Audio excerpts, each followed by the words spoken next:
Tinubu warns against military takeover amid bad governance protest in Nigeria. In a 7 a.m.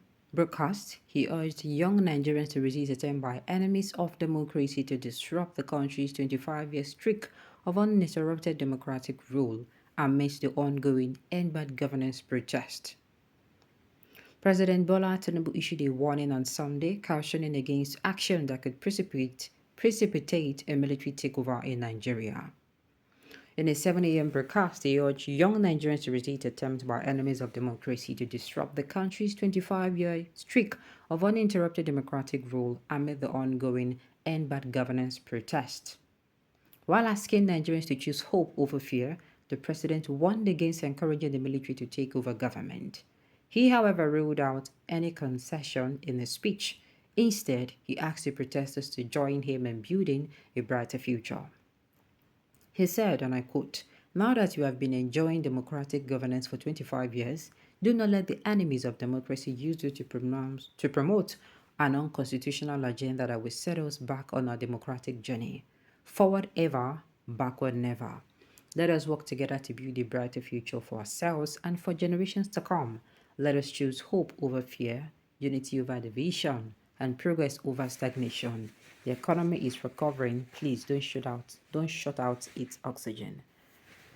For those who they were waiting for Tinubu to come and speak or spark or spoke, Tinubu have spoke. I hope you people are all now satisfied.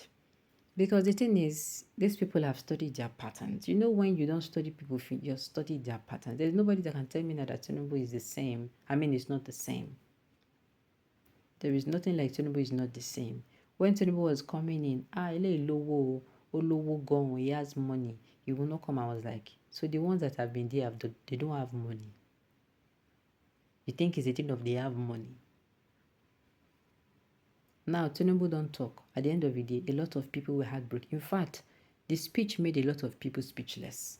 Oh, God. The speech made a lot of people speechless. And this is what I was telling people. What are you waiting? What are you calling on the president for? The president, are you even supposed to even call him to answer before he will even answer? This is somebody they have spoken for a very long time. People have come out to say we are going to protest. He did not deem it fit to come outside and even listen to you or listen to your grievances. And he's coming out to address you how many days after the protest began. He did not do anything. What he did was he started sharing grains across the country and sharing fertilizer. And I'm asking, is that the only thing he could come up with? People in his economic team or people in his advice, that is the only thing. That's, oh God, that as was the only thing they could come up with. I am ashamed on their behalf. And then he spoke now, and a lot of you are heartbroken.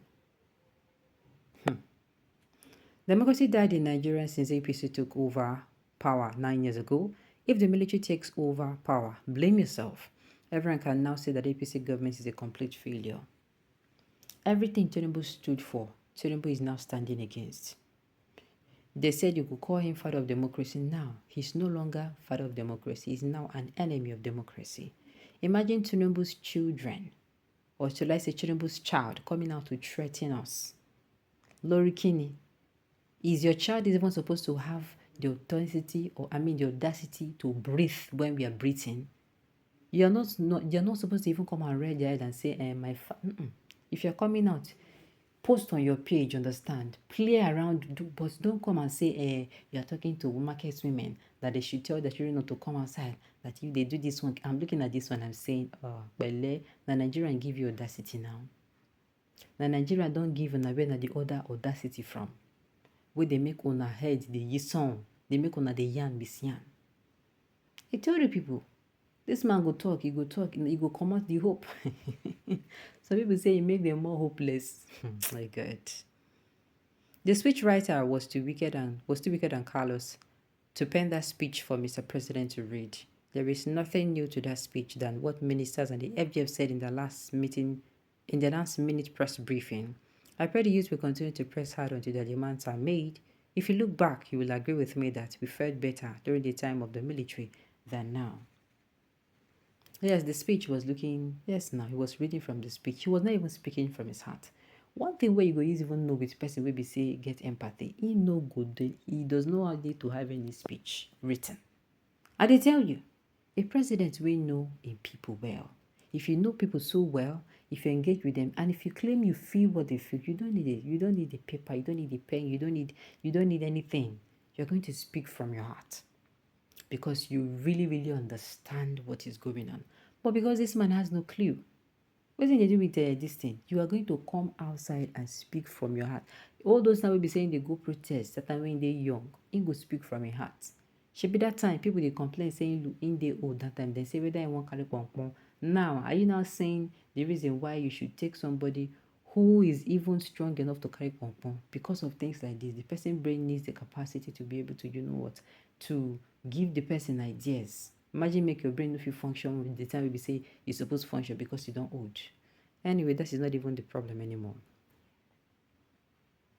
Yes, Mr. President, sir, as we shall be working together and building together, can we also have our new presidential jet? Abio, since now presidential jets, now you increase them, make them cocoa give everybody, make everybody get. The real enemy of democracy are not the protesters, but those that stole their ways to offices pretended to have been duly elected. My dear, God will bless you for this. God will bless you. The democratic governance you are claiming was enjoyed for only 16 years and not 25 years. Since your party came into power, it has been pain and hardship experienced by its citizenry. And I tell you, and it baffles me whenever these people come to, play the victim card. PDP has been there. Do we care? PDP has been there. Do we care? No be at all saying I go fit do wetin dem dey there dey do. You people you said a lot of things during campaign. All of a sudden now, they don't they behave like say they do in a brain format, like say they wipe on a brain. The president should disregard the advice from the so-called economic experts and return the subsidies on petroleum and electricity. In addition, he should, on a temporary basis, allow free flow of food items into the country. If these are done, the masses will support his government 100%. I'm not in support that Tinubu should return the subsidy. I'm in return that he should curb the effect. Because returning the distance to subsidy, do you know what it will do? Your Excellency, sir, your government should listen to the masses and give them what they want as soon as possible.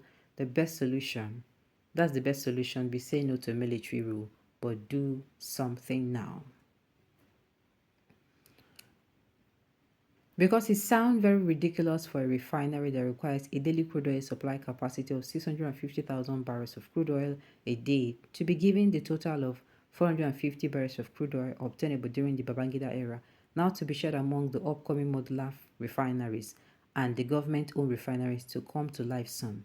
And Dangote refineries, sir, you better wake up and meet the realities of the things on ground, because such action can only discourage future investors in the sector. Well, anybody will get here, make it here say things cannot get better. If you know what you'll be able to do, that's going to make things get better for you individually. So far that thing is not hurting anybody, putting anybody in problem, and putting you that is not against the law. My sister, do it. Anything that is right morally, do it. All right, on this note, we've come to the end of the news. We say thank you for tuning in to listen until I come your way next time. Enjoy the rest of your day.